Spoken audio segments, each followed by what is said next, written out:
सलावत पढ़े मोहम्मद व आले मोहम्मद.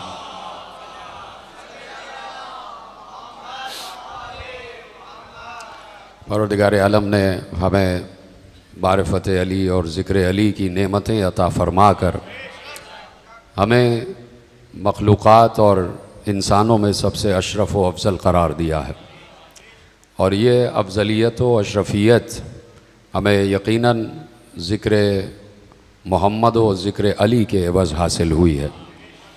और क्योंकि ज़िक्र मोहम्मद व अली ज़िक्र कायनात है और ज़िक्र ज़िंदगी है, ज़िक्र हयात है, तो उस वक्त तक कोई ज़िंदा नहीं कहला सकता जब तक वो दिल में मारिफत मोहम्मद के साथ मोहब्बत अली न रखें. सिर्फ़ रसूल का ही तज़किरा काफ़ी नहीं है जब तक वसी रसूल की बात ना आ जाए.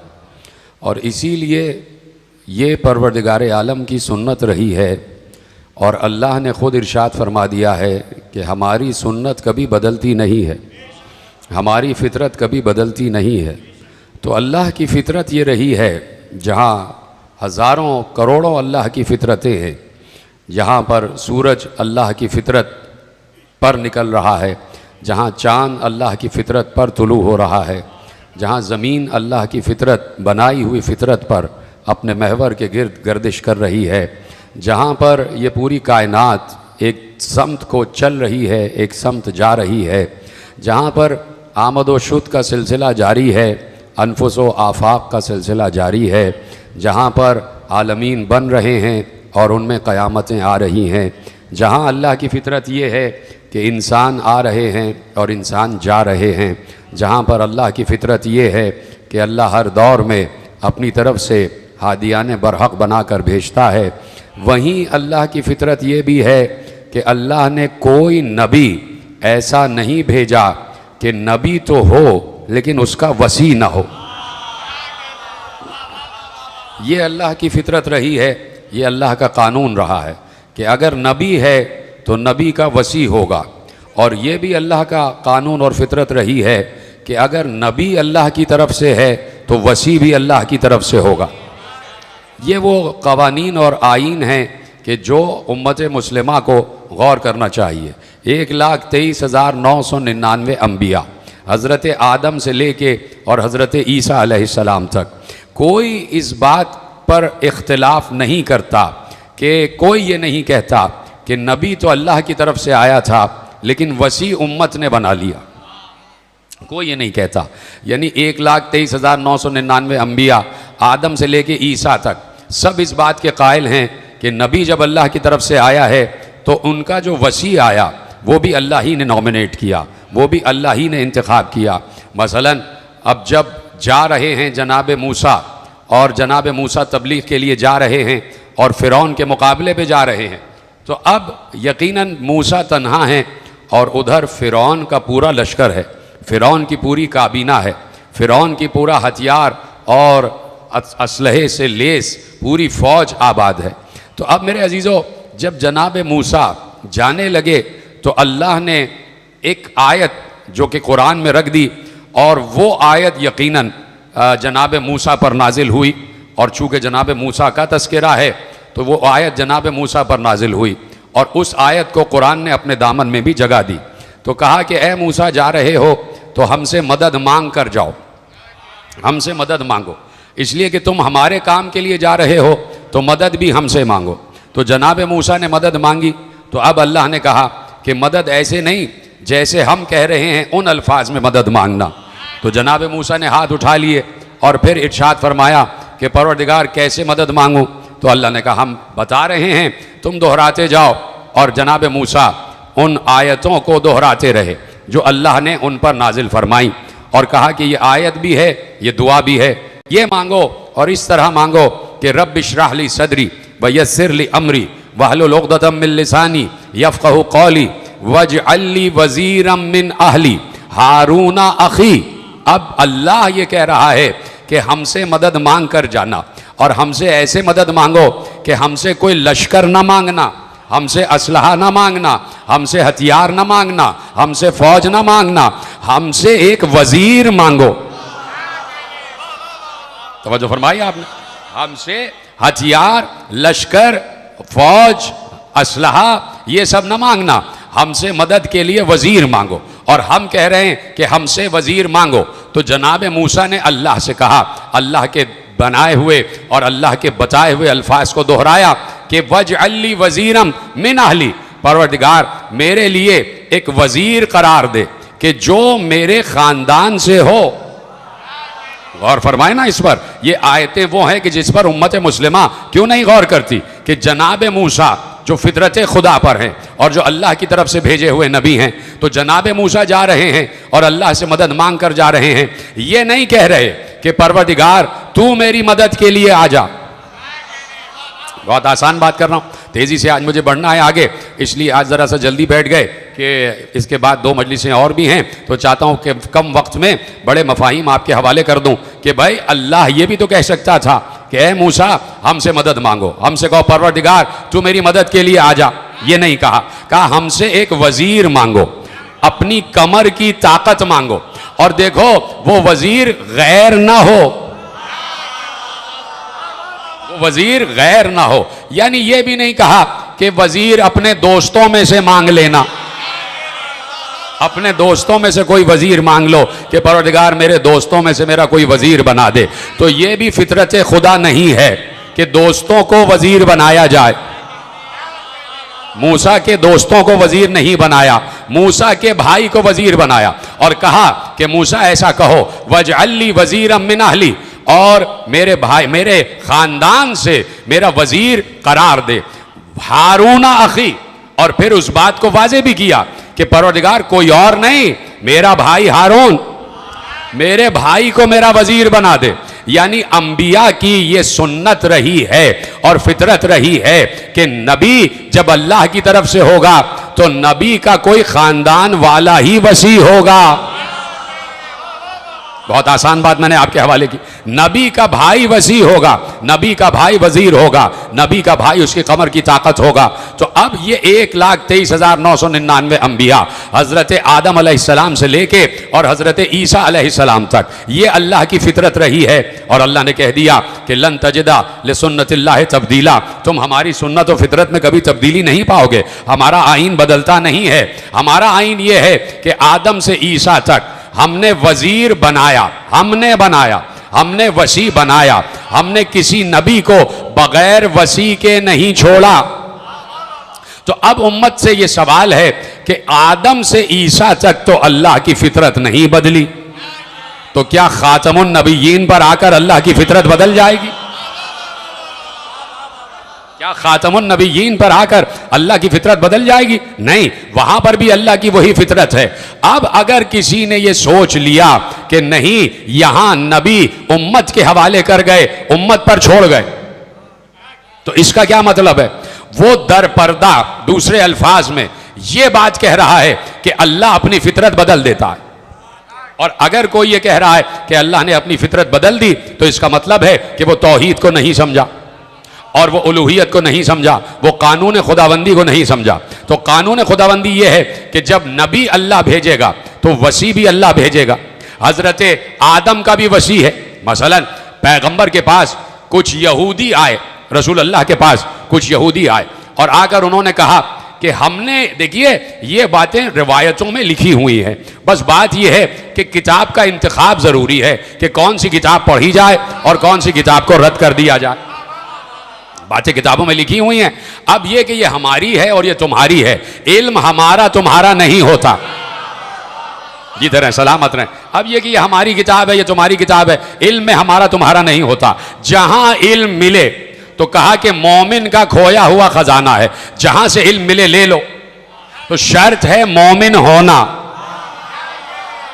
इल्म के लिए शर्त है मोमिन होना। मोमिन का खोया हुआ खजाना है और इल्म एक ऐसा नूर है, यह भी हदीस है कि इल्म एक ऐसा नूर है अल्लाह जिसके सीने में चाहता है उतार देता है। तो इल्म खोया हुआ खजाना है मोमिन का, मोमिन को जहां से मिले ले ले। अगर आप मोमिन हैं और आपको कहीं इल्म दिख रहा है, नजर आ रहा है, तो क्यों नहीं ललकते उसकी तरफ,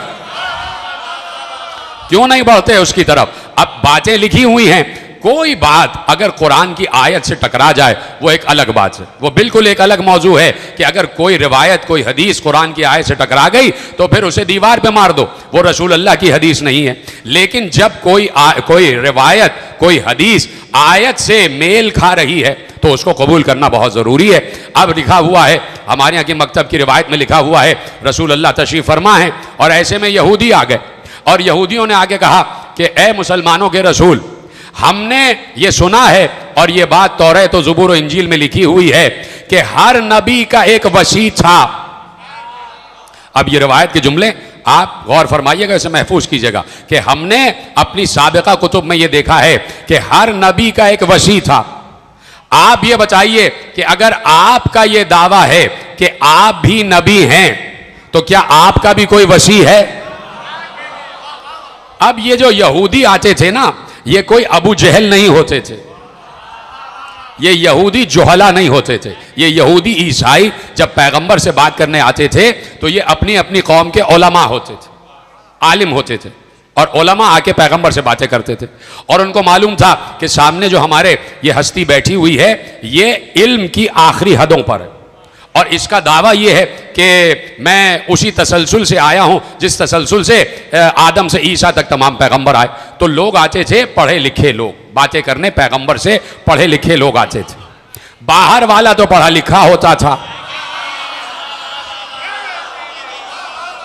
वो सब पढ़ लिख कर आते थे और पैगंबर से बातें करते थे और पैगंबर से वो तमाम चीज़ें दरियाफ्त करते थे जो साबिका कुतुब में लिखी हुई हैं। तवज्जो है ना आपकी? तो कहा कि हर नबी का एक वसी है, हर नबी का वसी हुआ है, तो आपका भी कोई वसी है? पैगंबर ने कहा हाँ मेरा वसी है। अब उन्होंने औसिया गिनवाए, जब सवाल पूछ रहे थे उन्होंने अब सवाल की इब्तिदा की। मैंने तो फौरन आपके हवाले सवाल कर दिया। उन्होंने इब्तिदा ऐसे की कि या रसूल अल्लाह, आदम का वसी शीस था, आदम के वसी शीस थे, हजरत शीस, हेबतुल्लाह जिनका लक़ब था। हेबतुल्लाह इसलिए लक़ब था कि अल्लाह ने हजरत आदम को हदिया के तौर पर शीस इनायत फरमाए थे। वो हाबिल और काबिल वाला मामला हो गया कि जब काबिल ने हाबिल को कत्ल कर दिया और काबिल जो है वो काबिल लान करार पाया। अब अल्लाह ने जनाब शीस हदिया किया, हेबा किया जनाब आदम को और बता दिया अब अल्लाह की तरफ से हदिया है। गौर करें, मैं चाहता हूं कि इन चीजों पर आप मेरी तरह गौर करें जैसे मैं बिल्कुल डूब कर आपके हवाले कर रहा हूं। हजरत शीस अलैहिस्सलाम, अब शीस के साथ लफ्ज अलैहिस्सलाम लगना ही यह बता रहा है कि यह उम्मत का बनाया हुआ नहीं है। जीते रहे, सलामत रहें। हजरत शीस के साथ लफ्ज अलैहिस्सलाम लगना यह बता रहा है कि इन पर अल्लाह का सलाम आता है। तो जिस पर अल्लाह का सलाम आए वो अल्लाह ही की तरफ से होता है, वो अल्लाह ही की तरफ से नामजद होता है, वो अल्लाह ही की तरफ से नॉमिनेटेड होता है। तो हजरत शीस अल्लाह ने आदम को हिबा किया और कहा यही तुम्हारा वसी होगा। अब यहां से एक नुक्ता और निकला कि जो वसी होता है वो नबी की तरफ अल्लाह का तोहफा होता है। जीते रहे, ये पीछे वाले हजरात भी मेरे साथ हैं, सलामत रहे। तो अब जो वसी होता है वो अल्लाह की तरफ से नबी को हिबा होता है, हिबा कर दिया, हदिया दे दिया, बख्श दिया, तो अल्लाह की बख्शिश होता है वसी।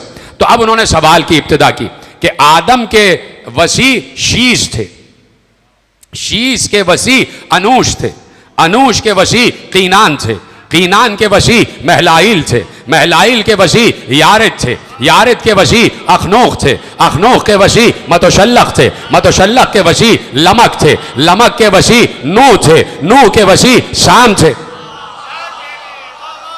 और फिर उन्होंने कहा कि अब उसके बाद उन्होंने कहा नूह के वसी शाम थे। अब आगे बढ़ी बात, कहा कि इब्राहिम के वसी इस्माइल थे, इस्माइल के वसी कीदार थे, कीदार के वसी हामिल थे, हामिल के वसी नब्त थे, नब्त के वसी सलामा थे, सलामा के वसी हमीसा थे, हमीसा के वसी अलीसा थे, अलीसा के वसी आगे बढ़ी बात का अलीसा के वसी उद थे, उद के वसी ऊद थे, ऊद के वसी अदनान थे, का सब अंबिया के वसी आए। तो इब्राहिम के वसी इस्माइल और इसहाक। कहा कि फिर मूसा आए, मूसा के वसी यूशा बिन नून। अब ये सवाल हो रहा है, अब ये सवाल कर रहा है, यहूदी सवाल कर रहा है कि आदम के वसी शीस, नूह के वसी साम, इब्राहिम के वसी इस्माइल, मूसा के वसी यूशा बिन नून। मूसा के दो वसी जनाब हारून और हारून के बाद यूशा बिन नून। हारून जनाब हारून का इंतकाल जनाब मूसा ही के दौर में हो गया, तो उनके बाद जनाब यूशा बिन नून वसी बनाए गए।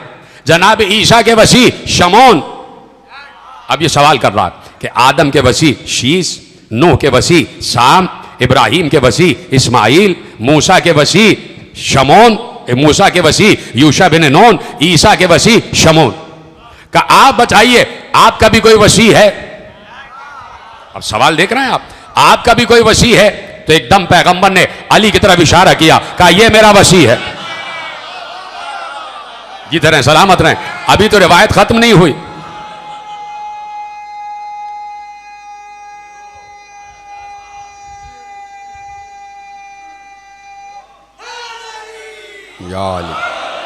तो जो फरमाई आपने, कहा मेरा वसी अली है।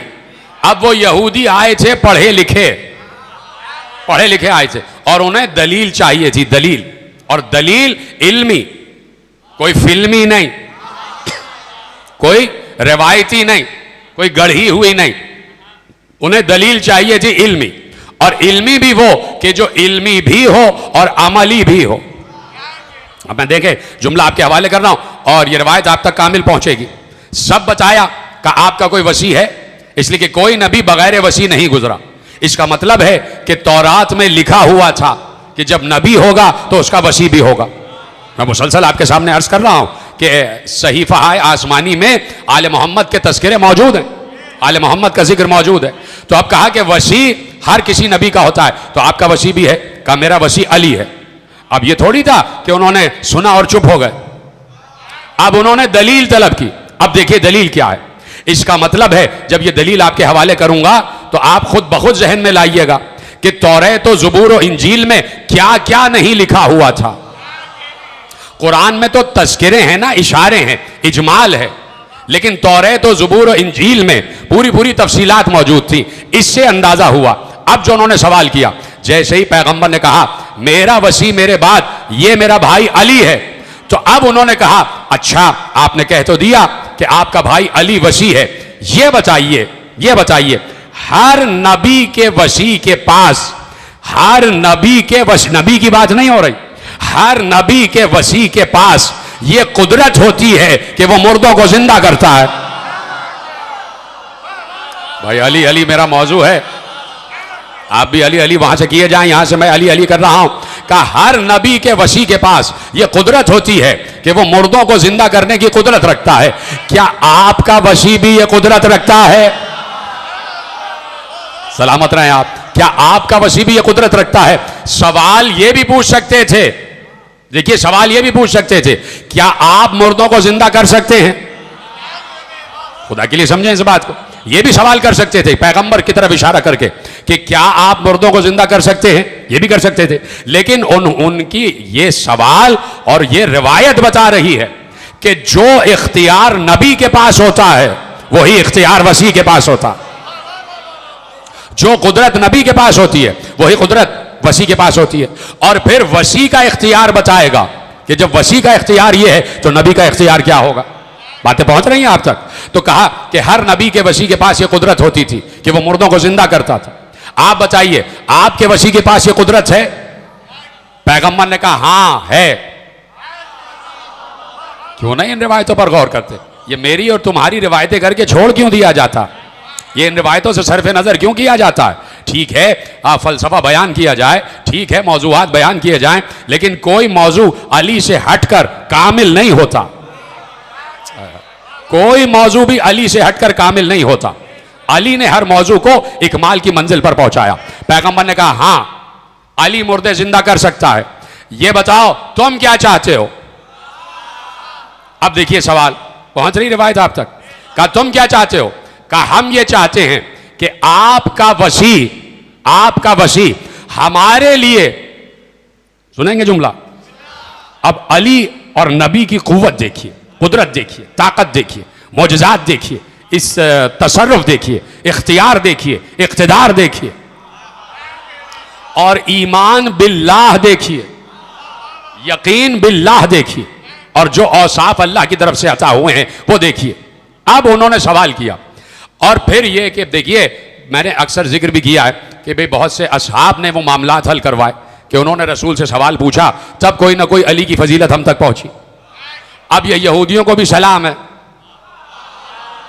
ऐसे यहूदी हमें अच्छे लगते हैं कि जो अली की फजीलतों में इजाफा करवा दे, जो अली की फजीलतों के तस्करों में इजाफा करवा दे। कहा ये बताइए आपका वसी जिंदा कर सकता है? कहा हाँ। पैगंबर ने कहा तुम क्या चाहते हो? कहा हम ये चाहते हैं, तवज्जो, कहा हम ये चाहते हैं कि अगर आपका वसी ये हक है तो हमें साम बिन नूह को जिंदा करके दिखाए। ये मैं कोई किस्सा कहानी नहीं पढ़ रहा जिसपे आप खामोश हो गए। ये पीछे वाले हजरात के भी हाथ बुलंद हो जाने चाहिए, इसलिए कि अली का तस्करा हो रहा है और खामोशी से अली का तस्करा नहीं सुना जाता। कहा हम ये चाहते हैं कि आपका वसी हमारे लिए साम बिन नूह को जिंदा करके दिखाए, साम बिन नूह को जिंदा करे और जो सहीफे उन पर नाजिल हुए थे वो सहीफे भी सुनाए, वो सहीफे भी सुनाए। पैगंबर ने अली को इशारा किया। अली ने पलट के पूछा क्या तुम्हें साम बिन नूह के चेहरे के खदोखाल मालूम है? जीते रहे, सलामत रहे आप। अब ऐसा तो नहीं था ना कि भाई ये भी हो सकता था कि मसलन वो आके ये कोई कह दे कि इनकी आपस की अंडरस्टैंडिंग थी, रसूल अली और यहूदियों की आपस की अंडरस्टैंडिंग थी कि इन्होंने आपस में खुद ही तय कर लिया था। अब अली ने पहले उनसे कहलवाया, क्या तुम्हें साम बिन नूह के चेहरे के खदोखाल याद है? उन्होंने कहा कि हमने तौरात में, हमने साबिका सहीफों में, तौरात में नहीं साबिका सहीफों में हमने पढ़ा हुआ है, और चूंकि सहीफों ही में जिक्र है साम बिन नूह का, तभी तो आगे उन्होंने जिक्र किया, कहा साबिका सहीफों में साम बिन नूह का तस्करा मौजूद है। इसका मतलब है कि वो पहचानते थे कि साम बिन नूह का हुलिया क्या है। जुमला दे दूं अगर आपकी इजाजत हो। इसका मतलब है वो पहचानते थे कि साम बिन नूह के चेहरे का हुलिया क्या है। और इसका दूसरा मतलब क्या निकला? इसका दूसरा मतलब यह निकला कि साम बिन नूह के चेहरे का तस्करा आसमानी किताबों में मौजूद था। तो यह तो हो जाए कि नूह के वसी के चेहरे का तस्करा आसमानी सहीफों में हो जाए, तो क्या अली के चेहरे का तस्करा कुरान में नहीं हो सकता?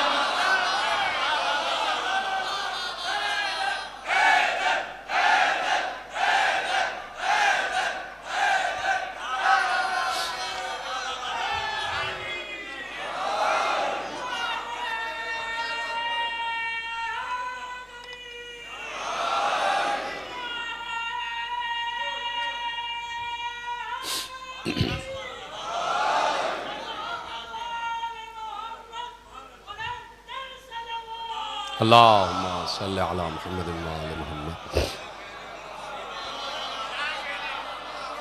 जब नूह के वसी का तस्करा आसमानी सहीफों में मौजूद है, तो फख्र नूह के वसी का तस्करा नहीं होगा। जो नूह का फख्र है, जो मकसद तख्लीक नूह है, जो ना होता तो नूह भी ना होते, तो क्या उसके वसी का तस्करा, उसके वसी के चेहरे के खदोखाल क्या कुरान में मौजूद नहीं होंगे? यकीनन होंगे, यकीनन है। तो आप कहा कि तुम्हें याद है? कहा याद है। कहा अली को इशारा किया, जाइए अली मस्जिद में जाइए। मस्जिद नबवी में अली गए, और चूंकि पैगंबर की इजाजत है तो यहूदी भी गए। अली मेहराब में गए। वसी वो हो जो नबी के इशारों को समझे, जो नबी के इशारों को समझे, जो नबी के इशारों को समझे। अगर आप कहें तो एक रिवायत आपके हवाले कर, वसी वो हो जो नबी के इशारों को समझे। देखिए एक रिवायत आपके हवाले करता हूं। पैगंबर मौजूद हैं और असहाब किराम भी तशरीफ फरमा है साथ में पैगंबर के। अब मस्जिद नबवी का सहन है मसलन, और उसमें पैगंबर तशरीफ फरमा है। देखिए वसी का मयार क्या है, वसी का मयार क्या होना चाहिए? जो नबी के इशारों को समझे वो वसी होना चाहिए, जो नबी के हुक्म को इताअत की मंजिल पर लेकर आए। यानी जो नबी कह दे पलट कर सवाल न करे, क्यों पलट कर सवाल न करे। तो पैगंबर तशरीफ फरमाए, असहाबे किराम भी तशरीफ फरमाए। ऐसे में न जाने कहां से एक शख्स नमूदार हुआ, और उसके साथ कुछ और लोग भी थे, चंद लोग थे। तो पैगंबर को उसने सलाम किया। पैगंबर ने जवाब सलाम दिया, कहा कि मैं आपसे मदद का ख्वाहा हूं, आपसे मदद का तालिब हूं। मेरे साथ आप किसी ऐसे शख्स को भेजें जो हमारी कौम के मुनहरिफ अफराद को और गासिब अफराद को और जालिम अफराद को सबक सिखाए, या तो उनको कलमा पढ़ाए या उनको तहे तह करे। अब पैगंबर तो जानते हैं ना सब कुछ, मेरा तो ईमान यही है, पैगंबर सब जानते हैं। लेकिन पैगंबर ने सवाल किया। सवाल इसलिए किया ताकि जो बैठे हुए हैं उन तक भी बात पहुंच जाए। पैगंबर ने कहा पहले तुम ये तो बताओ तुम कौन हो, तुम कौन हो?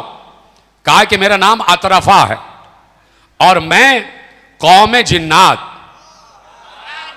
उनका नुमाइंदा हूं। मेरा नाम अतरफा है, मैं कौम जिन्नात का नुमाइंदा हूं, और मेरे साथ ये मेरी कौम के अफराद हैं। किसी का चेहरा नजर नहीं आ रहा था, बस खदो खाल नजर आ रहे थे, हेओले नजर आ रहे थे, जैसे हेओले हैं। पैगंबर ने कहा क्या चाहते हो? कहा कि हम कदीम अरसे से, उस वक्त से हैं जब से हमें इजाजत थी कि हम आसमानों पर जाएं, और जो कुछ भी वहां गुफ्तगू हो रही है हम कंसूइयां लेते थे, हम उन बातों को सुनते थे। उसके बाद हमारा आसमानों पर जाना बंद हो गया, और फरिश्ते हमें शहाब साकिब मारते थे, तो हमारा आसमानों पर जाना बंद हो गया। और उसके बाद अल्लाह ने फरिश्ते भेजे तबलीग के लिए, और हम पर तबलीग हुई। हम वो हैं कि जो ईमान ले आए, और बहुत से वो थे जो ईमान नहीं लाए, उनको तहत कर दिया गया या कैद कर दिया गया। हम ईमान ले आए और उसके बाद अंबिया का ज़हूर भी होता रहा, यहां तक कि आप आ गए। अब हमारी कौम के मुनहरिफ अफराद जो ईमान नहीं लाए, उन्होंने हम पर तसर्रुफ हासिल कर लिया और वो हमारे खेतों पर, हमारे बागात पर कब्जा कर चुके। यानी बाग पर कब्जा हो गया था कि हमारे खेत खलियान पर, हमारे बागात पर, हमारी जमीनों पर, हमारे नदियों पर कब्जा कर लिया उन्होंने। और चूंकि वो हमसे ताकत में ज्यादा हैं तो हम उन पर गालिब नहीं आ पा रहे। लिहाजा आप अपने दरमियान में से किसी को भेजिए कि जो उन पर गालिब आ जाए। पैगंबर ने कहा पहले अपना असल चेहरा तो दिखाओ। वो सब के सब अपने असल चेहरे में जाहिर हुए। बहुत से लोगों से उनके चेहरे की हैबत बर्दाश्त ना हुई, अपना असल चेहरा उन्होंने दिखाया। पैगंबर ने कहा जैसे थे वैसे हो जाओ। अब पैगंबर ने एक साहब से कहा कि तुम जाओ इनके साथ और जाके इनकी कौम पर तबलीग करो और तलवार उठाओ। उन्होंने कहा या रसूल अल्लाह ये लोग कहां रहते? कहा ये जमीन की तह में रहते। उन्होंने कहा या रसूल अल्लाह मैं तो वहां नहीं जा सकता, मैं तो वहां नहीं जा सकता, मैं वहां कैसे जाऊंगा और कैसे तबलीग करूंगा? पैगंबर मुस्कुरा दिए। दूसरे साहब से कहा, उनका भी वही जवाब, मैं तो वहां नहीं जा सकता। एक और साहब से कहा, उनका भी वही जवाब कि मैं तो नीचे नहीं जा सकता। कौन कह रहा है? अब देखना ये कह कौन रहा है? कह रहा है नबी, जिसके लिए सूरह निसा में है मैं युतिर रसूल फकद अता अल्लाह। जिसने रसूल की इताअत की उसने अल्लाह की इताअत। वो नबी कह रहा। तो अब देख रहे हैं आप कि वसी वो हो जो इशारे को समझे, जो इशारे को समझे। एक बार पैगंबर ने अली की तरफ इशारा किया, या अली तुम जाओ। अली चले। अली जैसे ही पैगंबर ने कहा या अली तुम जाओ, अली ने जुल्फकार पर हाथ रखा, कहा चलो। अली ने कहा चलो। और देखते ही देखते अली समेत वो सारे के सारे गायब हो गए, जैसे जमीन उन्हें निगल गई, जमीन निगल गई। अब पैगंबर बैठ गए और पैगंबर अली का इंतजार कर रहे थे। कर दूं रिवायत कामिल या यहीं छोड़ दूं? रिवायत मुझे याद आई तो आपके हवाले करता हूं। पैगंबर वहीं बैठ गए और अली का इंतजार करने लगे। रात ढल गई, अली वापस नहीं आए। सुबह की नमाज पैगंबर ने पढ़ी और फिर आके उसी रास्ते पे बैठ गए, अली नहीं आए। बहुत देर हो गई, पूरा दिन गुजर गया, अली नहीं आए। जोहर हो गई, अली नहीं आए। कुछ लोग कहने लगे अच्छा हुआ, हाय हाय हाय। कुछ लोग कहने लगे अच्छा हुआ, जान छूट गई, अली नहीं आए। और बार बार ये अली का तस्करा करते, नहीं आए अली। और ऐसे में जोहर की नमाज भी हो गई, जोहरैन भी हो गई। अब पैगंबर आके मकाम पर बैठे तो यकबारगी सबके चेहरों पे मायूसी जाहिर हुई, इसलिए कि जमीन शिगाफ्ता हुई और अली बाहर बरामद हुए।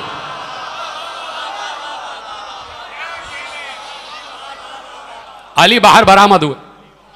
और उसके बाद पैगंबर आगे बढ़े। पैगंबर ने अली को सीने से लगाया।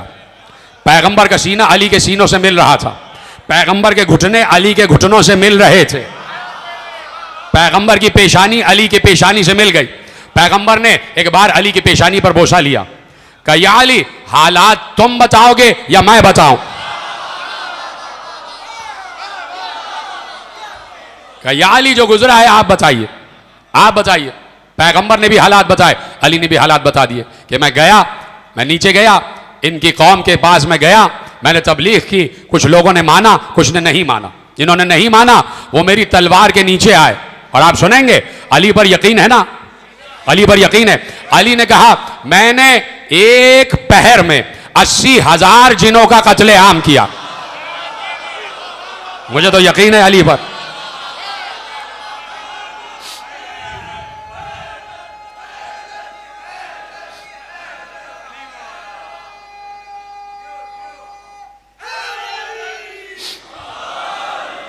तो फरमाइए आप। कहा कि मैंने एक पहर में 80,000 जिनों को कत्ल किया, 80,000 जिनों को तहे चेक किया। अली है और ये जुल्फकार है। देखिए जुल्फकार के लिए लिखा हुआ है कि जुल्फकार का वजन कोई और उठा भी नहीं सकता था। सलामत रहे, आपने यकीनन जुमला सुना हुआ होगा। जुल्फकार का वजन अली और मोहम्मद के अलावा और वारिसीन अली के अलावा कोई नहीं उठा सकता था, इसलिए कि जुल्फकार किसी से उठ ही नहीं सकती थी। जुल्फकार किसी से उठ ही नहीं सकती थी। भाई जो अल्लाह के हाथ का हथियार हो, जिसे अल्लाह के हाथ उठा रहे हो, तो वो कोई और कैसे उठा सकता है? कोई और कैसे उठा सकता है? तो अली की जुल्फकार है और हाथ भी अली का है। कौन से अली का, ये आपको मालूम है। किस अली का हाथ है ये आप जानते हैं। तो अली की तलवार चली, 80,000 को तहे तह किया, 80,000 को, और बाकियों को कलमा पढ़वाया, बाकियों को कलमा पढ़वाया। यानी वसी वो हो कि जो अली का ये जुमला जो है ना, इस पर गौर किया करें। अली ने क्या कहा? सलोनी, मुझसे सवाल करो, मैं जमीन की तहों से भी वैसे ही वाकिफ हूं जैसे आसमान की बुलंदियों से वाकिफ। तो अली सरा के रस्तों से भी वाकिफ है, अली जमीन के अंदर बने हुए रस्तों से भी वाकिफ है, आसमान में बने हुए रस्तों से भी वाकिफ है। अली जमीन के रस्तों से क्यों ना वाकिफ हो? यह जमीन है तुराब और अली है अबू तुराब। अली जमीन के रस्तों से भी वाकिफ हैं और आसमान के रस्तों से भी वाकिफ हैं। उस जिन ने अली का शुक्रिया अदा किया और उस जिन अतरफा को, यह अतरफा वाली रवायत बहुत मशहूर है, ये सब हमारे यहाँ सब ने लिखी है, इस पर यकीन कीजिएगा कि ये सब ने लिखी है। ये रवायत बहुत मौजू नहीं है, मौजू नहीं है, मौजू नहीं है, यानी वजह की हुई नहीं है, सच्ची रवायत है। इसलिए कि पैगंबर वो है जो इमाम इंस वल जिन है, जिन्नात पर भी नबी है और इंसानों पर भी नबी है। तो वसी भी जिन्नात पर भी नबी हो और इंसानों पर भी नबी हो। भाई सवाल तो सबको पेश आ सकता है ना। आप क्या समझते हैं कि सिर्फ इंसान आएगा सवाल करने? सिर्फ इंसान थोड़ी आएगा, जिन्नात भी आ जाएंगे सवाल करने, जिन्नात भी सवाल करने आएंगे। तो अब मसलन एक रिवायत है, अभी शाम बिन नूह वाली रिवायत वहीं रुकी हुई है, वो वहीं रुकी हुई है और मुझे रिवायतों पर रिवायतें याद आ रही। ये रिवायत भी बिल्कुल सच्ची है और मुसद्दक है और मुस्तनद है और वाशिक रिवायतों में। और आपको पहला लफ्ज़ कहूँगा, आप उस रिवायत तक पहुँच जाएंगे, बचपन से आपने सुना हुआ। लिखा हुआ है कि हसन और हुसैन अपनी वालिदा के घर से चले, हुजरे से निकले और पैगंबर उस वक्त जिसके भी हुजरे में थे वहाँ पहुँचे। पैगंबर ने दोनों को, नवासों को अपने सीनों पर सुला लिया, सो गए दोनों नवासे। पैगंबर की भी आंख लग गई। ऐसे में दोनों नवासों की आंख खुली, शब भीग चुकी थी, निस्फ शब गुजर चुकी थी और आसमान पर बादल भी छाए हुए थे। दोनों नवासे उठे, दोनों भाइयों ने कहा कि भैया नाना को सोने देते हैं। नाना को उठाते नहीं, आहिस्ता आहिस्ता से कहा हम खुद से चलते हैं और चले जाते हैं अपने घर। निकले, मस्जिद नबवी से बाहर चले गए, बातें करते करते न मालूम कहाँ चले गए कि हदीक़ा बनी नजरान, बनी नजरान का जो बाग था वहाँ चले गए। अब उन्होंने बातों में सोचा कि हम तो बहुत दूर निकल आए। कहा कि बारिश भी शुरू हो गई है, बादल छाए में बारिश शुरू हो गई। तो दोनों भाइयों ने तय किया कि एक दरख्त के नीचे थोड़ी देर क़याम कर लेते। इधर रसूल अल्लाह की आंख खुली और उधर जहरा बेचैन हो गई कि अब तक मेरे बच्चे घर नहीं आए। कनीज को भेजा रसूल अल्लाह के पास। रसूल अल्लाह ने कहा मेरे पास तो थे, मैं सो गया, न मालूम बच्चे कहाँ गए। इधर रसूल अल्लाह परेशान, उधर जहरा परेशान। फिर अली को बुलाया गया, अली भी परेशान। सारे सहाबा भी निकल आए, सारे सहाबा भी आ गए। अब सब हसन और हुसैन को ढूंढ रहे हैं। ये वो ढूंढ रहा है कि जिसके इशारे पर चांद दो टुकड़े हो जाता, उसे सब इल्म है, जिसके लिए अल्लाह ने कहा अल्लमा का मालम तकुन तालम, जो भी आप नहीं जानते थे हमने सारा का सारा इल्म आपको दे दिया। अब जो सब कुछ जानता है उसका हसन और हुसैन को ढूंढना यह बता रहा है कि किसी रिवायत की तकमील होने जा रही है, किसी फजीलत का इजहार होने जा रहा है, किसी मनकबत का इजहार होने जा रहा है। जब भी पैगंबर कोई ये तरीका अपनाए तो समझ लीजिए किसी फजीलत का ऐलान होने जा रहा है, किसी रिवायत की तकमील होने जा रही है। सारे सहाबा परेशान। आपस में एक दो मुनाफिक, जैसे मुनाफिक का सरदार था अब्दुल्ला इब्ने उबई, आपस में कहने लगे कि इनको बड़ा दावा है कि ये हर चीज़ जानते हैं और उनको यही नहीं पता कि नवासे कहाँ गए, ढूंढ रहे नवासों को। अब पैगंबर ने तो वो जुमले भी सुन लिए ना, पैगंबर ने तो वो जुमले भी सुन लिए। चले, तलाश करते करते करते करते चले और हदीक़ा बनी नजरान तक पहुंच गए, बनी नजरान के बाग तक पहुंच गए। ऐसे में पैगंबर ने देखा कि दरख्त है, दरख्त का साया है और मेरे दोनों नवासे एक दूसरे की गर्दन में हाथ डालकर सो गए और एक बड़ा सा अजदहा है जो उन पर साया किए हुए खड़ा हुआ। जहां पर जानवर चीट फाड़ कर खाने वाले जहरीले जानवर, जहां से रुक गए कि अजदहा खड़ा हुआ। पैगंबर ने कहा डरो नहीं। पैगंबर आगे बढ़े, उस अजदहे ने अपना फन नीचे किया और एक बार सलाम किया, अस्सलामु अलैका या रसूल अल्लाह। क्या सुना आपने? अस्सलामु अलैका या रसूल अल्लाह। पैगंबर ने जवाब सलाम दिया। कहा कौन हो? कहा कौम जिन्नात का नुमाइंदा हूं। कहा क्या मामला हुआ? कहा हम लोग कुरान की तिलावत कर रहे थे और ऐसे में हम कुरान में फला फला सूरे की बीच में आयतें भूल गए, तो हमारे सरदार ने मुझे भेजा कि जाओ और रसूल अल्लाह से ये आयतें पूछ कर आओ। अभी मैं इस रास्ते से गुजर रहा था कि आवाज कहां से आई ये मुझे नहीं मालूम। आवाज आई कि इस वक्त कुरान की आयतें छोड़ो, ये जो 2 आयतें सो रही हैं इनकी हिफाजत करो।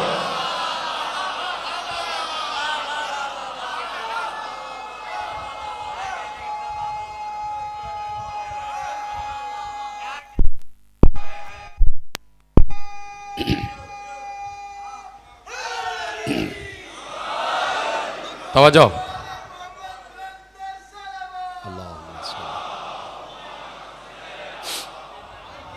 कहा इस वक्त ये जो 2 कुरान नातिक की आयतें सो रही हैं इनकी हिफाजत करो।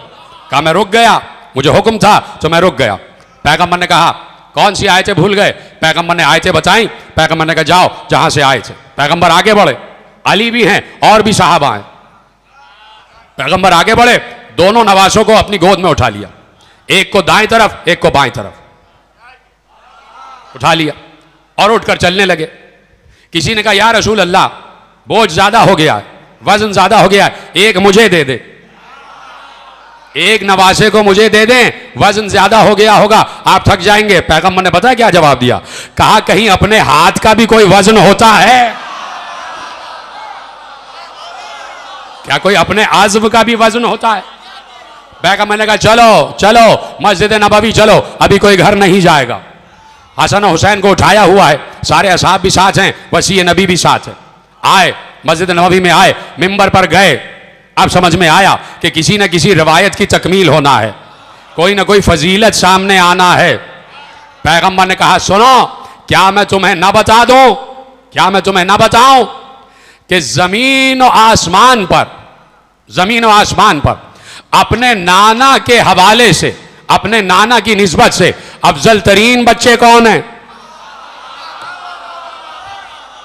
कहा या रसूलल्लाह बताइए। कहा ये 2 हसन और हुसैन, इनके नाना जैसा किसी का नाना नहीं। कहा क्या मैं तुम्हें ना बताऊं कि अपनी नानी की निस्बत से अफजल तरीन बच्चे कौन है? कहा या रसूलल्लाह बताइए। कहा ये 2 हसन और हुसैन, इनकी नानी खदीजा। क्या सुना आपने? इनकी नानी खदीजा। कहा क्या मैं तुम्हें ना बताऊं, सुनेंगे जुमला, क्या मैं तुम्हें ना बताऊं? अब लफ्ज कहूंगा और आपके चेहरे पर मुस्कुराहट आ जाएगी। नबी कह रहा, क्या मैं तुम्हें ना बताऊं कि दादा के एतबार से अफजल तरीन कौन? जो समझ गया उनको सलाम। कहा रसूलल्लाह बताइए। कहा हसन और हुसैन, इनका दादा अबू तालिब। कहा क्या मैं तुम्हें बताऊं कि दादी के एतबार से अफजल तरीन बच्चे कौन? कहा बताइए। कहा हसन और हुसैन, इनकी दादी फातिमा बिनते असद। कहा क्या मैं तुम्हें बताऊं कि मां के एतबार से अफजल तरीन बच्चे कौन? कहा बताइए या रसूल अल्लाह। कहा ये हसन और हुसैन, इनकी मां फातिमा जहरा, ऐसी मां किसी की मां नहीं। कहा क्या मैं तुम्हें बताऊं कि बाप के एतबार से अफजल तरीन बच्चे कौन? कहा रसूलल्लाह बताइए। कहा हसन और हुसैन, इनका बाप अली इब्न अबी तालिब। देख रहे हैं आप, इनका बाबा अली इब्न अबी तालिब।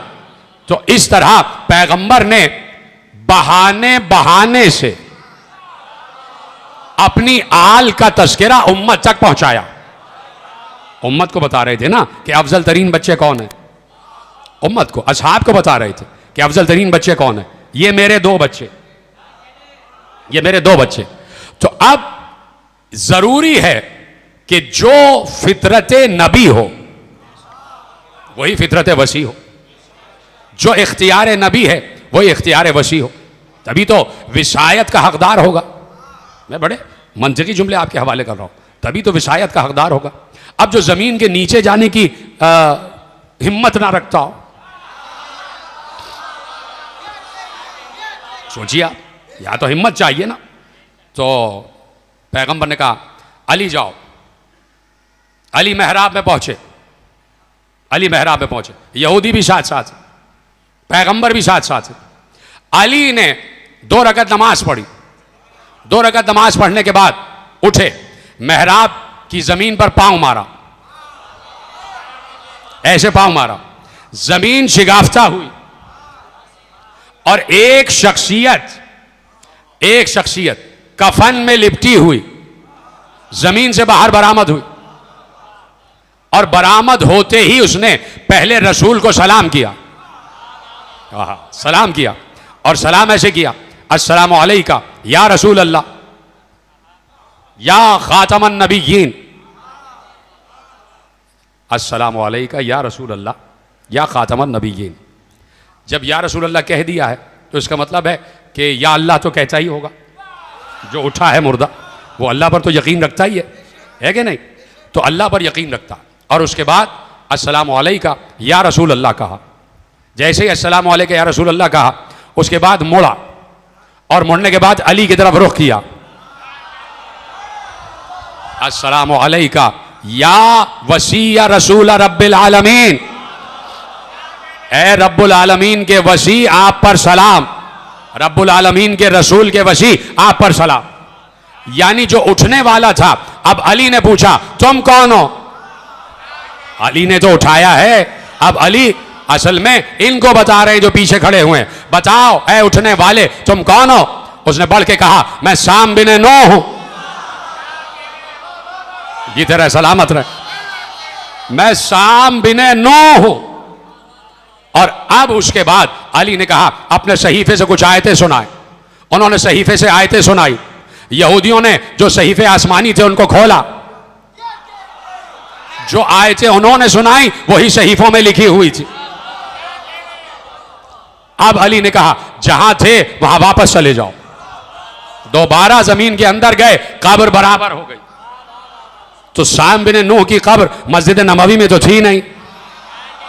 नतीजे पर भी तो गौर किया करें, सलामत रहें आप। साम बिन नूह की कब्र मस्जिद नबवी में तो थी नहीं। इसका मतलब है कि वसी को यह इख्तियार होता है जब जैसे जहां चाहे किसी को भी तलब करे उसका आना वाजिब।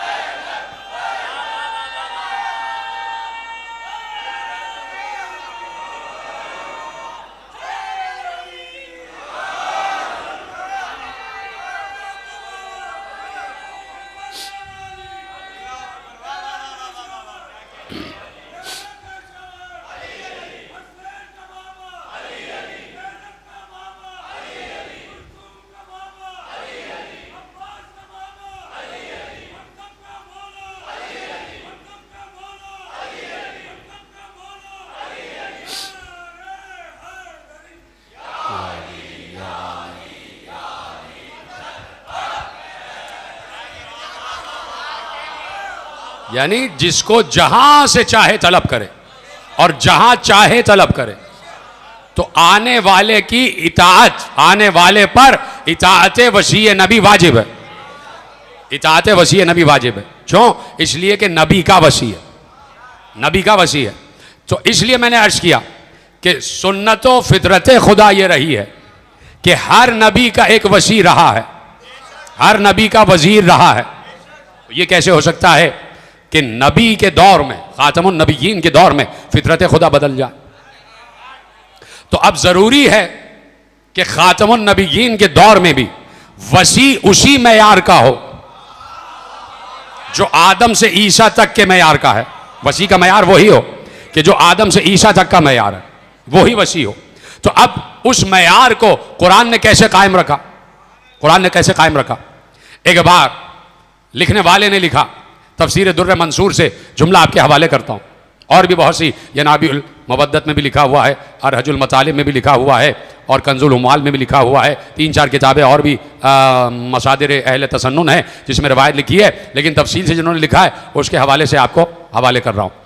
कि पैगंबर, और सुनी भी रिवायत है आपकी, आपको मालूम हो जाएगा कि शान नुज़ूल क्या है। पैगंबर और पैगंबर पर कुरान मुसलसल नाजिल हो रहा है।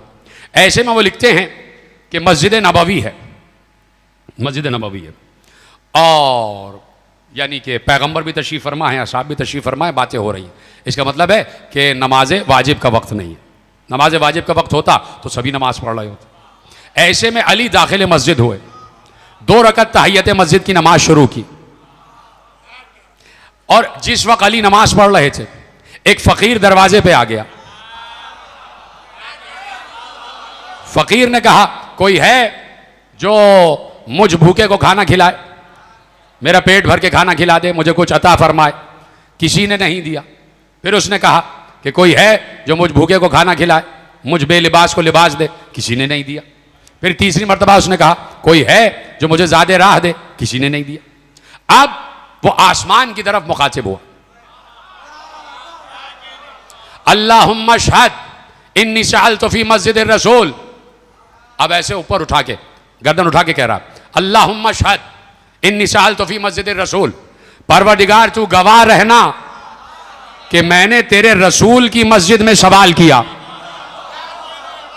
अब अल्लाह से मुखातिब हुआ, अभी तक बंदों से मुखातिब था। जैसे ही अल्लाह से मुखातिब हुआ, एक बार अली रुकू में थे, अली ने उंगली का इशारा किया, ऐसे ऐसे इशारा किया। साइल फकीर भी बड़ा ज़हीन था, वो अली की उंगली के इशारे को समझा, आगे बढ़ा, उसने अंगूठी उतारी और ले गया। अली ने अंगूठी गिराई और उसने अंगूठी उठाई और ले गया। अली ने नमाज कामिल कर दी, अली ने नमाज कामिल की। ऐसे में पैगंबर, साहिब तफसीर कह रहे हैं कि पैगंबर ये मंजर देख रहे थे। अब पैगंबर ने अल्लाह की तरफ खिताब किया।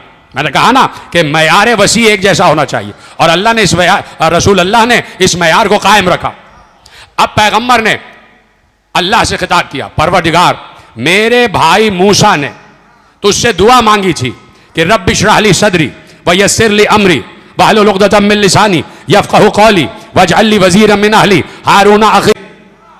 परवरदिगार मेरे भाई मूसा ने तुझसे दुआ मांगी थी कि परवरदिगार मेरे सीने को कुशादा कर दे, मेरी जबान की गिरह को खोल दे, मेरे कौल को आसान बना दे, और मेरे लिए एक कमर की ताकत वजीर मुकर्रर कर जो मेरे अहल से हो, और वो मेरा भाई हारून हो, वो मेरा भाई हारून हो। का परवरदिगार मेरे भाई मूसा ने तुझसे ये दुआ मांगी थी कि मेरे सीने को कुशादा कर दे, मेरे कौल को आसान कर दे, मेरी जबान की गिरह को खोल दे, और मेरे लिए वजीर मुकर्रर कर जो मेरे खानदान से हो, और कोई नहीं हो, और मेरा भाई हारून ही हो। अब पैगंबर ने कहा, परवरदिगार वैसे ही मैं तुझसे दुआ मांगता हूं। कोई है जुमला महफूज करने वाला? अब अरबी से समझिएगा, आपको कसम है खुदा की कि अरबी से समझिएगा कि पैगंबर ने दुआ क्या मांगी, और इसी पे आपको हाथ बुलंद कर देना है। कहा परवरदिगार वैसे ही मैं तुझसे दुआ मांग रहा हूं, अल्लाहुम्मा इश्रह ली सदरी व यस्सिर ली अमरी वहलुल उक़दतम मिन लिसानी यफ़क़हू क़ौली वजअल ली वज़ीरम मिन अहली अलियन अख़ी।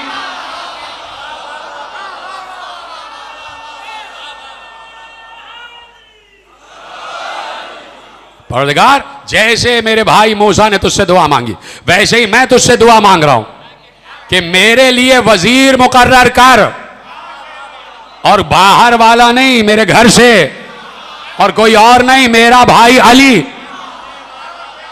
उलमाए अहले तसन्नुन ने लिखा है कि पैगंबर ने कहा मेरे लिए अपनी तरफ से वजीर मुकर्रर कर, और कोई नहीं, मेरा भाई, और नाम भी उसका ले लिया अली।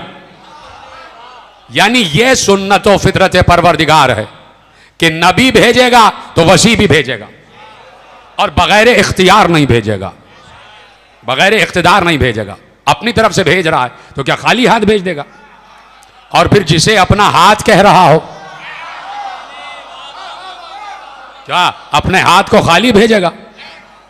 भाई जितनी कुदरत है अल्लाह के हाथ ही में तो है। यदुल्लाह का एक मतलब कुदरत भी है, यदुल्लाह का एक मतलब कुदरत खुदा भी है। तो इंसान की पूरी कुदरत उसके हाथ में होती है, उसकी मर्जी उसके हाथ में होती है, जो चाहे काम करे। तो अल्लाह की कुदरत भी उसके हाथों में है, चाहे तो सूरज को वापस पलटा ले, चाहे तो तान को दो टुकड़े कर दे, चाहे तो मुर्दों को जिंदा कर दे, चाहे तो जिंदा को मुर्दा कर दे, चाहे तो दरख्त को बुलाए दरख्त उड़ता हुआ आ जाए, चाहे तो तय लर्ज हो जाए, जमीन के फासले सिमटना शुरू हो जाए, चाहे तो मुर्दों से बात की जाए, मनो मट्टी तले दबे मुर्दों से बात की जाए, कब्रों में बैठे हुए और सोते हुए मुर्दों से बात की जाए, चाहे तो मुर्दों को उठा दे, चाहे तो मुर्दों को वापस मुर्दा कर दे, चाहे चाहे चाहे तो मरे हुए सलमान को उठा दे और चाहे तो किसी जिंदा जनाजे को मुर्दा कर दे।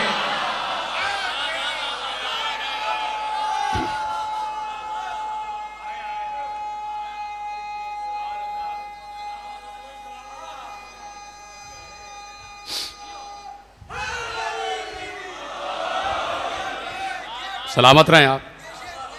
तवज्जो फरमाई ना आपने। ये वो बातें हैं कि जो हम कोई ऐसा नहीं है कि कोई हम सियासी पार्टी हैं और हमारा कोई मैनिफेस्टो है और हमने कोई अपना आइन कानून बनाया हुआ है कि जिसके सरबराह का नाम अली है। ये कोई सियासी पार्टी नहीं है कि हम अपने सरबराह को जो है वो हाईलाइट कर रहे हैं। बात ये है कि ये जो है जो आले मोहम्मद हैं इसको जमात कहते हैं और जमात हिजबुल्लाह, अल्लाह वाली जमात। कुरान में है, कुरान में है कि हमेशा जो अल्लाह की जमात है, जो अल्लाह की फौज है, वो कामयाब रहेगी। तवज्जो फरमा रहे हैं आप। तो ये अल्लाह की बनाई हुई पार्टी है, ये अल्लाह की बनाई हुई जमात है। और इस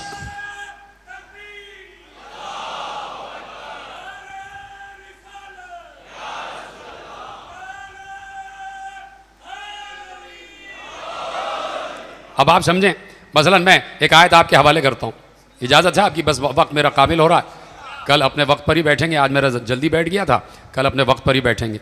मसलन कुरान की आयत है, वमन यतवल्लल्लाह व रसूलहु वल्लज़ीना आमनू फ़इन्ना हिज़्बल्लाहि हुमुल गालिबून। जो विलायत रखेगा अल्लाह से, जो विलायत रखेगा रसूल से और जो विलायत रखेगा मोमिनीन से, वही हिजबुल्लाह है और वही गालिब रहेंगे। यानी यहां भी 3 विलायतों का तस्करा है। इन्ना हिजबुल्लाह है हुमुल गालिबून। ये अल्लाह की पार्टी है, अल्लाह की जमात है और यही गालिब रहेगी। तो अल्लाह की पार्टी का मेंबर बनने के लिए, अल्लाह की पार्टी की मेंबरशिप पैसे से नहीं होती, 100 रुपए ले लिया और मेंबर हो गए। अल्लाह की पार्टी का मेंबर बनने के लिए अल्लाह को भी वली मानना पड़ता है, रसूल को भी वली मानना पड़ता है और अली को भी वली मानना पड़ता। 3 विलायतों को मानना पड़ता तो अल्लाह की पार्टी का मेंबर हो जाता, अल्लाह की पार्टी का मेंबर हो जाता। और फिर पैगंबर ने तो खुद इरशाद फरमा दिया, पैगंबर आगे आने वाले हालात की खबर दे रहे थे, आगे आने वाले हालात की खबर दे रहे थे। और पैगंबर ने अपने असहाब को मुखातिब करके कहा कि मेरा एक बेटा, ये बेटा हुसैन, इसे करबला की तपती हुई रेत पर 3 दिन का भूखा प्यासा शहीद कर दिया जाएगा। पैगंबर खबरें दे रहे हैं, असहाब के सामने पैगंबर खबरें दे रहे हैं। और फिर पैगंबर ने इरशाद फरमाया कि जो मेरे बेटे की नुसरत करेगा उस पर जन्नत वाजिब होगी, जो मेरे बेटे हुसैन की नुसरत करेगा, नासिर होगा, उस पर जन्नत वाजिब होगी। ऐसे में पैगंबर के एक सहाबी थे, उनका नाम था अखनफ, जनाब अखनफ। वो कहते हैं कि या रसूल अल्लाह, मेरा दिल चाहता है कि मैं हुसैन का नासिर बनूं, मैं हुसैन की नुसरत करूं, मुझे हुसैन से बड़ी मोहब्बत है। पैगंबर ने कहा तुम्हारी नीयत है तो ऐसा होगा, यकीनन होगा। कुछ दिन गुजर गए, एक मार्के में, एक जंग में पैगंबर तशरीफ ले गए, तो अखनफ भी साथ थे। बड़े आगे बढ़ बढ़ के हमले करने वालों में हज़रत अखनफ रज़ी अल्लाह ताला अन्हो भी थे। ऐसे में एक तीर आके लगा जनाब अखनफ के सीने पर, ज़ख्मी हो गए। पैगंबर के पास उनको उठा के लाया गया। पैगंबर ने अपने जानू पे सर रखा और हज़रत अखनफ ने कहा कि या रसूल अल्लाह, मैंने हक़ नुसरत अदा कर दिया। कहा कि मेरी खिदमत कबूल हो गई। कहा अखनफ कोई ख्वाहिश है, अभी भी कोई ख्वाहिश है, जन्नत तुम्हारा इंतज़ार कर रही है? कहा या रसूल अल्लाह ख्वाहिश तो है, मरते मरते कह रहे या रसूल अल्लाह ख्वाहिश है। कहा क्या ख्वाहिश है? कहा कि हुसैन का नासिर बनना चाहता हूँ, हुसैन की नुसरत करना चाहता हूँ, अजरकुम अल्लाह, हुसैन की नुसरत करना चाहता हूँ। पैगंबर ने कहा अखनफ तुमने नीयत की है तो याद रखो तुम नासराने हुसैन में से होगे। जब सुना अखनफ की रूह परवास कर गई, पैगंबर ने आंखें बंद कर दी, कब्र बन गई, कब्र बन गई। अब ये है अखनफ। और ये कब का वाकया है? ये वाकया दौरे पैगंबर का है, मदीने का, मदीने का। 50 बरस गुजर गए, आ गई 61 हिजरी। बस हाय तो आपको कहना था, आ गई 61 हिजरी। 28 रजब को हुसैन ने मदीना छोड़ दिया, अपनी बहनों के साथ, अपनी बच्चियों के साथ, अपने 6 माह के बच्चे अली असगर के साथ तपते सहराओं पर सफर करता हुआ नबी का नवासा जा रहा है। और जो ऊंट हैं उनके अंदर छोटे छोटे बच्चे बैठे हुए हैं।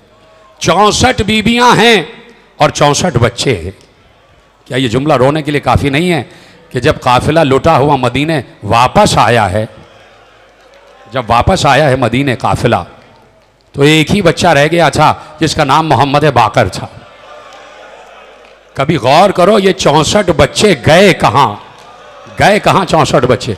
एक बच्चे का हाल सुना दूं, सुनाऊंगा, आखिर में सुनाऊंगा एक बच्चे का हाल, लेकिन ये रिवायत कामिल हो जाए। हुसैन मंजिलें तय करते हुए करबला से नजदीक हो गए। 2 मुहर्रम को नबी का नवासा करबला में दाखिल हो गया। और ऐसे में आवाज़ कुदरत आई, जिब्राइल नाजिल हुए, ए नवासा रसूल, अल्लाह बात तोहफा दुरूद व सलाम के कहता है कि हुसैन जिस जगह का वादा था वो जगह आ गई। मेरे जहन में तो वो पूरी शाहरा आ जाती है ना कि जहाँ से हुसैन करबला में दाखिल हुए हैं। तो आप भी जहन में शाहरा सिदरा ले आइए कि जहाँ से हुसैन करबला में दाखिल हुए हैं। कहा कि ए हुसैन वादागाह आ गई, जिस जगह का वादा था वो जगह आ गई। हुसैन जवाब दे रहा है, ये हुसैन है जो जवाब देने वाला है। एक बार हुसैन ने सर झुका के कहा कि जिब्राइल जाओ अल्लाह से मेरा सलाम अर्ज करो और कहना परवरदिगार वादा 10 मुहर्रम का है, हुसैन 8 दिन पहले आ चुका है।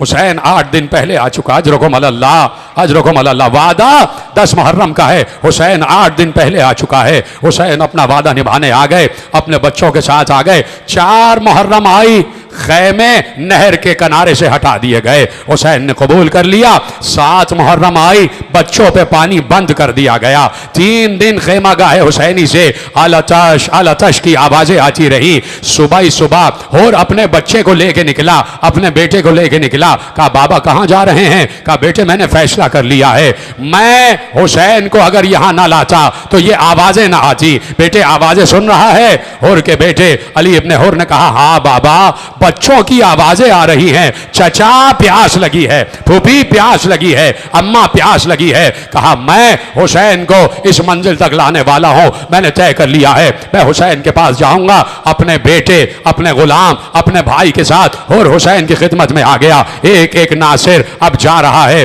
हुसैन सबको रुखसत कर रहे हैं, हुसैन सबके लाशें उठा उठा कर ला रहे हैं। क्या ये जुमला सुन लेंगे आप? 72 लाशें उठाए हैं हुसैन ने, आखिर में थक गया था हुसैन।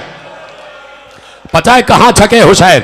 हुसैन अली अकबर के लाशे पे भी नहीं थके, हुसैन कासिम की पामाल लाश पे भी नहीं थके, हुसैन अब्बास के शाने कटे हुए उठाने पर भी नहीं थके।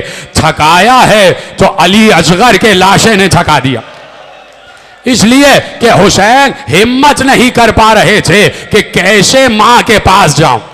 7 मरतबा आगे गए, 7 मरतबा पीछे आए, बार बार कहते थे रिज़न बिक़ज़ाइही व तस्लीमन लिअम्रे इन्ना लिल्लाहि व इन्ना इलैहि राजिऊन। हुसैन 72 लाशें हुसैन ने उठा लिए, अली असगर का लाशा भी दफन कर दिया। खत्म हो गई तकरीर। एक बार फिर मैदान में आए और अब आवाज दी हल मिन नासिरिन यंसुरना हल मिन मुगीसिन युगीसुना। और एक बार जैसे ही आवाज दी सुनेंगे, कोई है जो मेरी नुसरत करे, कोई है जो मेरी इयानत करे, कोई है जो मेरे इस्तिगासे पे लब्बैक कहे। फरिश्तों का नुज़ूल हुआ मदीने में, मदीने में फरिश्ते नाजिल हुए। अखनफ की कब्र पर हाथ मार मार कर कहा अखनफ उठो। नबी का नवासा तन्हा रह गया। क्या सुन रहे हैं आप? अखनफ, मदीने में कब्र है अखनफ की, सहाबी रसूल की। फरिश्तों ने कब्र पर हाथ रखकर कहा, अखनफ उठो, नबी का नवासा हुसैन पुकार रहा है। कब्र शिगाफ्ता हुई, अखनफ कफन पहने हुए उतरे और एक बार तयउल अर्ज हुआ। अखनफ ने इस्तिगासा किया, परवरदिगार मुझे इतनी जल्दी करबला पहुंचा दे कि ऐसा ना हो कि नबी का नवासा पुकारता रह जाए और मुझे पहुंचने में देर हो जाए। तयउल अर्ज हुआ, अखनफ पहुंचे। तुम्हें पता है कहां पहुंचे? खेमे की पुष्ट पर पहुंचे, खेमे की पुष्ट पर पहुंचे और वहीं से आवाज दी, अस्सलामु अलैका या इब्न रसूल अल्लाह, ए रसूल अल्लाह के बेटे आप पर सलाम। अरे हुसैन तो मैदान में थे ना, अब जवाब कौन दे? वो खेमा ज़ैनब के खेमे से करीब था। एक बार बीबी ज़ैनब ने आवाज दी, कौन है जो मेरे भाई को सलाम कर रहा है? वहीं से अखनफ ने आवाज दी, मैं नबी का सहाबी अखनफ हूं, मैंने नुसरत का वादा किया था। वहीं से ज़ैनब ने आवाज दी, ए मेरे नाना के सहाबी तुझ पर भी सलाम, ए नाना के सहाबी तुझ पर भी सलाम, लेकिन इस वक्त हमारे पास तेरी जियाफत के लिए कुछ है नहीं, हमारे खैमों में पानी भी नहीं है, हमारे खैमों में खाना भी नहीं है। एक बार सर पीट लिया अखनफ ने, कहा आप कौन हैं? कहा मैं नबी की नवासी हूं, मैं हुसैन की बहन हूं। कहा मेरा आका ज़ादा कहां है? क्या आका हुसैन इब्न अली से मुलाकात नहीं हो सकती? कहा अखनफ जाओ, खेमे से घूम कर जाओ, मेरा भाई आखिरी सांसें ले रहा है। क्या गिरिया कर रहे हैं, क्या गिरिया कर रहे हैं? यही हक है, मेरा भाई आखिरी सांसें ले रहा है। अखनफ सहाबी रसूल पलटे, पलट कर देखा, मैदान में, बीच मैदान में आए, देखा एक तन्हा मुसाफिर है जो जुल्फ़िकार के दस्ते पर अपने सर को टिकाए हुए बैठा हुआ है। ऐसे बैठे हुए हैं, दो जानू बैठे हुए हैं जैसे कोई नमाज पढ़ रहा हो। एक बार अखनफ ने सलाम किया, ऐ नबी के नवासे तुझ पर सलाम, मैं तुम्हारे नाना का सहाबी तुम्हारी नुसरत के लिए आया। ऐ नबी के नवासे ये क्या आलम हो गया, क्या मुझे इजाजत है कि मैं आपकी नुसरत करूं? कहा हाँ अखनफ, तुम्हें इसीलिए तो बुलाया है कि तुम्हारी तमन्ना थी, तुम्हारी ख्वाहिश थी। ये कैसे हो सकता है कि कोई तमन्ना करे और उसका इरादा नुसरत पूरा ना हो? जाओ अखनफ जाओ। अखनफ गए, जाकर जंग की अखनफ ने, अखनफ रजी अल्लाह ने जाके जंग की है। सहाबी रसूल ने कई लोगों को मार कर गिरा दिया, कई लोगों को मार कर गिराया। एक बार अखनफ के भी तीर लगा, सर पर भी तीर लगा, सीने पर भी तीर लगा, लेकिन सलाम कर लेना। और सलाम कैसे करना? हाय हुसैन कह के सलाम करना। अखनफ को सलाम हो। जितने भी शहीद गिरे थे ना, सब ने आवाज दी, अस्सलामु अलैका या अबा अब्दुल्लाह। जो शहीद गिर रहा था वो हुसैन को पुकार रहा था, वो हुसैन को पुकार रहा था, लेकिन सलाम हो अखनफ पर। अखनफ जब गिरे हैं, जमीन पर गिरे हैं, तो हुसैन को आवाज नहीं दी, हुसैन को सलाम भी नहीं किया, इसलिए कि जान रहे थे कि फातिमा का लाल अब इस कैफियत में नहीं है कि मजीद लाशें उठा सके, कि मजीद लाशें उठा सके। हुसैन पर आखिरी वक्त आ गया, खत्म हो गई गुफ्तगू। वादा किया था एक लफ्ज पढ़ूंगा और रिवायत खत्म हो जाएगी। काफिला जा रहा है, जाते जाते हलब के रास्ते से काफिला गुजरा, हलब के रास्ते से काफिला गुजरा। ज़ौजाए हुसैन की गोद में एक नन्हा सा सगीर है, छोटा सा बच्चा है, नाम है उसका मोहसिन। हलब गए हो? हलब, हलब से बिल्कुल बराबर में जो दैर राहिब है उससे चंद कदम के फासले पर वो है, वो मकाम है कि जिसे मकाम मोहसिन कहा जाता है। सुनेंगे जुमला, गिरिया जरूर कर लेना, इसलिए कि अजीब रिवायत पढ़ने जा रहा हूं। आवाज गिरिया बुलंद कीजिएगा। बीबी की गोद में, बीबी की गोद में बच्चा है छोटा सा, 4 या 5 बरस का सिन है, नाम है मोहसिन। ज़ौजाए हुसैन की गोद में बेटा है हुसैन का, बेटा है हुसैन का। थोड़ी देर के लिए काफिला रुका, बैठ गई बीबियां। वहां से कुछ लोगों के मुतालिक सुना गया कि हमला करने आ रहे हैं। जल्दी से यहां काफिले को उठाया गया, कहा जल्दी जल्दी सवार हो जाओ, इसलिए कि यहां से हमें फौरन कूच करना है। सब बीबियां अपने अपने नाके पर सवार हुई। ऊंट को तेजी से दौड़ाया गया, ऊंट को तेजी से दौड़ाया गया। न मालूम रास्ते में कितने बच्चे गिरे, मैं तो एक बच्चे की रिवायत तुम्हारे हवाले कर रहा हूं। इस बीबी की गोद से ये 5 बरस का बच्चा जमीन में गिरा, इसलिए कि बीबी के हाथ पसे पुष्ट बंधे हुए थे, गर्दन से हाथ, क्या सुन रहे हैं, गर्दन से हाथ बंधे हुए थे। ये बच्चा जमीन पर गिरा, सुनोगे जुमला, हाय हुसैन जरूर कह देना, आंसू ना आए परवाह ना करना। जैसे ही बच्चा जमीन पर गिरा, चूंकि पीछे नाके और घोड़े तेजी से दौड़ते हुए आ रहे थे, तो बच्चा घोड़ों की टापों में आकर कुचल गया। बच्चा कुचल गया। एक बार सैयद सज्जाद ने कहा, जालिमों कुछ देर रुक जाओ, कुछ देर रुक जाओ, मैं बच्चे को एक तरफ तो रख दूं। कहा नहीं, इजाजत नहीं है। सैयद सज्जाद उसी तरह बंधे हुए हाथों से अपने नाके से जमीन पर आए, बच्चे के पामाल जिस्म को उठाया, बच्चे के पामाल जिस्म को उठाया। वहीं कुछ मजदूर बैठे हुए थे। सज्जाद ने जल्दी से मजदूरों के हाथ में बच्चे को देकर कहा, अरे हम आले रसूल हैं, हम पर रहम कर दो, हो सके तो इस बच्चे की कब्र बना देना। माँ रोते रोते कहती भी गई, ऐ मेरे लाल मुझे माफ कर देना, मैं तुझे बचा न सकी।